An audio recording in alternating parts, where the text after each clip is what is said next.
definitely the time to start scoring, and this is definitely the place to do it. Good morning to you. Good Thursday morning. I'm Dejan Kovacevic of DK Pittsburgh Sports, and this is Daily Shot of Penguins coming your way from Montreal. If you are into football and or baseball, I also offer up daily shots of Steelers and Pirates where you found this. But here, tonight at Bell Center, it'll be Penguins versus Canadiens. And no, these are not the Canadiens who roared to the Stanley Cup final with all kinds of youth and energy and Carey Price in net. They're missing a lot of pieces. They're missing Price, of course, who's been given, of course, leave to address mental issues, personal issues.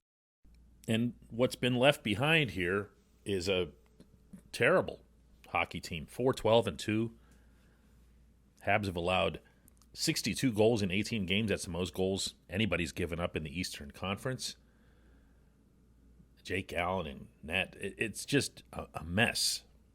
And what you need to do on those rare opportunities that the hockey gods are smiling on you is pounce. You're the Penguins. You need goals right now. You got a power play goal the other night. Awesome. Wonderful. Broke the slump. Ride it for something. You had a strong third period the other night against the Sabres. A superb third period, actually, except for the part where they can only get one goal past Dustin Tokarski. Use it. Use it. Find a way to carry it over. Feel it as if it's a wave. Like, not only the power play goal that Jake Gensel scored, but just in general, the dominance. The way they had Buffalo trapped for an entire period of hockey. Use all of that, because now, instead of flailing, instead of wondering, oh no, what happened to us in Ottawa or what happened to us in Washington, you have that thing that you can grab onto and say, just do that again. And what was that? Pretty easy. It was urgency. That's it. It's what Sidney Crosby's been talking about ever since he came back, about finding that extra energy. Hockey isn't always all that complicated. It tends to come down to this, all other things being equal. Here's what Jason Zucker had to say about this back home in Cranberry yesterday after practice. I'll say that none of the guys in the room are saying it's only November. You know, there's not one guy that thinks that. We're a team that wants to win, and we're a team that takes these games in October, November, December, you know, as serious as March and February, you know, and down the line. So for us, we want to win these games as bad as any. And for us, this isn't acceptable. But again, I think tonight was a step in the right direction. And we'll work on it tomorrow and get after these guys this next trip here. This portion of Daily Shot of Penguins is always brought to you by the good people at the Greater Pittsburgh Community Food Bank, where they're committed to providing food for all of our neighbors in need across Western Pennsylvania, and they, in turn, need your help. Visit pittsburghfoodbank.org to find out how $1 from you can be turned into 5 full meals. That's how efficient they are. Pittsburgh Food Bank, spell all 3 words out, .org. This really gets down to scoring. I'm not one to oversimplify hockey. I love its nuances. I love its strategies. I love the advanced analytics that are getting at least a little bit more useful year after year. But sometimes it just comes down to basic stuff. Team needs to score goals. The Buffalo game was the ultimate example of that. There's nothing that the Penguins did wrong in that game other than not score. Now, it's a little bit of an outlier, but it's also really, I think, representative of the one way that they can get out of this thing. It's to score goals. Mike Sullivan, who by the way, didn't accompany the team here on this trip because he has to stay behind for a little bit as a result of the COVID protocol, talked yesterday in Cranberry about swagger. He used the word swagger, and here's the whole context of it. For me, the way I look at it is our challenge is to try to bring our very best game. I said to the guys on the ice, we got to bring two things to Montreal. We got to bring swagger, and we got to bring urgency. And when we bring those two things, we're a pretty competitive team, and we can compete against anyone. And I think that's where our focus needs to be. We'll prepare our group for Montreal. They're a very good team. They've had their struggles, as have we, and I would expect this to be a hard-fought game. We got to make sure we bring those two things to Montreal. Well, okay, where does swagger come from in hockey? Where does swagger come from, really, in any sport? It comes from scoring. It comes from offense. Always, always, always, always. That goes back to childhood. You want to score. You want to be the one who gets the touchdown or hits a home run. In hockey, you want to put it in the back of the net. There haven't been enough guys doing that this year for the Penguins. And there's some obvious ones that jump out, in particular the guys that have been injured. But when you're looking at Brian Rust has 1 goal in 8 games, and don't think he doesn't know it. This is what he had to say on that subject yesterday. Been a little bit up and down. There's been very similar to the team, I'd say. At the times when I've been good, making plays, feeling good, and then there's times where I've had lapses. But I think the second half of last game, especially going into the third period, I kind of got my legs back and I felt good, and I think I'm just going to try and build off that, especially now that Sid's back. We got a couple games under our belt, and hopefully kind of ride the momentum of having a strong third period. However, we didn't win, but we were strong. We had a lot of good chances. We had a lot of good zone time. What about Zach Aston-Reese? No goals in 13 games. And I'm aware of his analytics and his shot suppression, and he's considered to be an elite defensive forward in the league. But there does come a time you need to score. You need to have people finishing. You need to have people bearing down. Phrase I've been using for weeks now. Bearing down. When you're facing an opponent like the Canadiens, and you know they're already wobbly, and you know they're playing in front of a home crowd, which, by the way, isn't necessarily a good thing when they're not doing well here. This city gets really nasty with the Habs when they're not playing to expectations. And you can multiply that 100 times over when they just watch the Habs make it to the final. It won't take much to get people to, I wouldn't say turn on them. They don't boo or anything like that. But what they will do is they'll let you know. Because you know the difference here between a Montreal crowd that's behind you, because they are really loud, vocal, passionate, as much as any fans anywhere in the world of any team. But when they get quiet, it has a grim feel to it. What do you need to do to make that happen? Score goals. What do you need to do after that? Go to Toronto in a couple of days and score more goals. Like the last really good game the Penguins have played anywhere, that was the 7-1 rout of the Leafs back at PPG Paints Arena. And then after that, go to Winnipeg and score some more goals. But you gotta break through here. Use that third period the other night against the Sabres as a launching pad.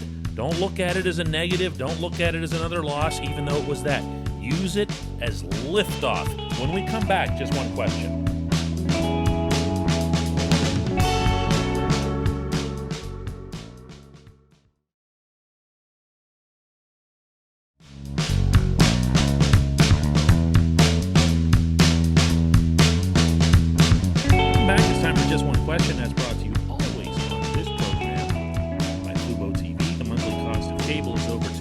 Fubo TV is $65 a month to watch all the same channels, including AT&T Sportsnet Pittsburgh.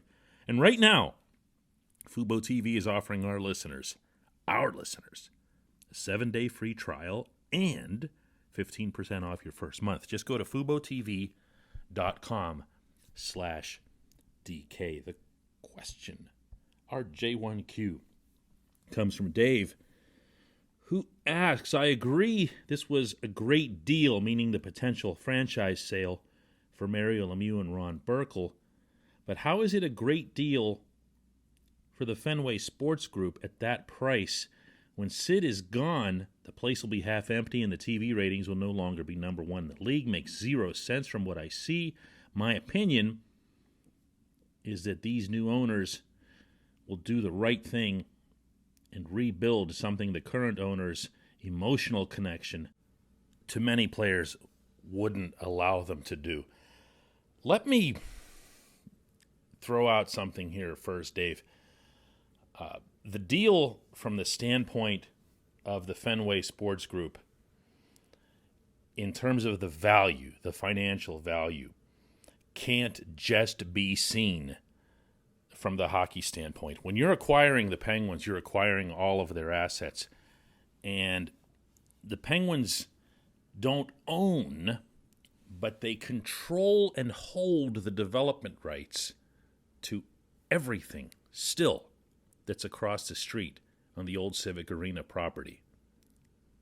One of those is already being built up into, I don't know if you want to call it a skyscraper, but it's going to be a pretty tall building on the actual arena acreage, and that's a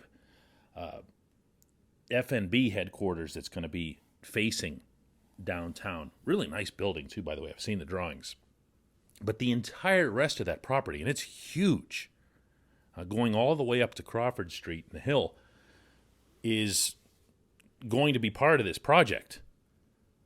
And if you look back over John Henry's history, he's the principal figure in FSG, as well as that of FSG itself. They do a lot of real estate. So this is not unfamiliar territory to them, and I can assure you this is something that they would view as being part of the package, as they should, because it is, you know. It's not only an asset, it's also a responsibility, and one that I dare say the Penguins to date haven't done all that well with. So maybe getting somebody else in will help further kickstart that project, although, again, it looks like it's finally getting off the ground a little bit, which is nice. But I'm going to throw in another component to this, because one of the more common things that I've heard from people, yourself included, is new ownership comes in and that somehow has an impact on the futures of Evgeny Malkin, Chris Letang, maybe even Sidney Crosby. And I got to tell you, that's just not how this works. This business people are business people. Okay, they don't come in with any kind of conceived or preconceived notions as to what should be done with a sports team. It's a horrendous way to run a sports franchise. And if they had done such a thing or taken such an approach with the Red Sox and or Liverpool, you never would have heard about those teams winning a single game, let alone the multiple championships that they did. It's just not how smart business people operate. They know their place. Now, does that mean that at some point or other in the future, the ownership, in whatever form it takes, and remember, that still remains to be determined. Will it be John Henry as the owner, as the main figure? Will they possibly assign someone from FSG to be that person who's on site, who's got a consistent presence in Pittsburgh? I don't know. We don't know that yet. This isn't even done yet. They're supposed to vote on it. FSG is in Boston at some point later today, but even that's not going to complete it. So all of this is up in the air. And for anyone to think that there's been any kind of contemplation whatsoever about the futures of Malkin, Letang, or Crosby, for crying out loud, no. They've done their diligence on what this team has done, how it's succeeded. They have insisted that Mario Lemieux remains a part of this. Do you really think that if they wanted to come in and wipe things out, and just bring a giant eraser to everything that's in front of them, that they would have said, no, we really got to keep that guy. We really got to keep that guy.